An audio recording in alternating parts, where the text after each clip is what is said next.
makikita po natin na patuloy ang pag-iral ng southwest monsoon o habagat, partikular na sa may kanlurang bahagi ng northern and central Luzon, habang yung binabantayan po rin po natin bagamat nasa labas na ng Philippine Area of Responsibility. Ito po yung bagyong Lani na nasa labas na ng PAR at huling namatan 640 kilometro kanluran ng Lawag City, Ilocos Norte. Ito nga po si formerly Lani ay naging isang ganap na tropical storm at may international name na Tapa. Alam niyo po yung Tapa ay mula po yan sa bansang Malaysia na ang ibig sabihin ay freshwater large catfish or sa atin ay hito.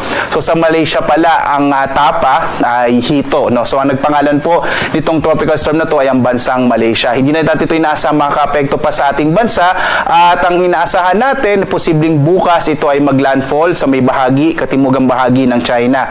Makikita naman natin malaking bahagi ng ating bansa bagamat may southwest monsoon pa rin, generally po fair weather or mga isolated rain showers and thunders sa mga mararanasan sa malaking bahagi ng ating kapuluan. At maliban nga dito sa bagyong si Tapa, na dati po ay si Lani, ay wala tayong minomonitor na namang low pressure area sa loob ng Philippine Area of Responsibility at maging sa labas. Posible nga po ngayong linggo, maliit yung chance na magkaroon tayo ng bagyo.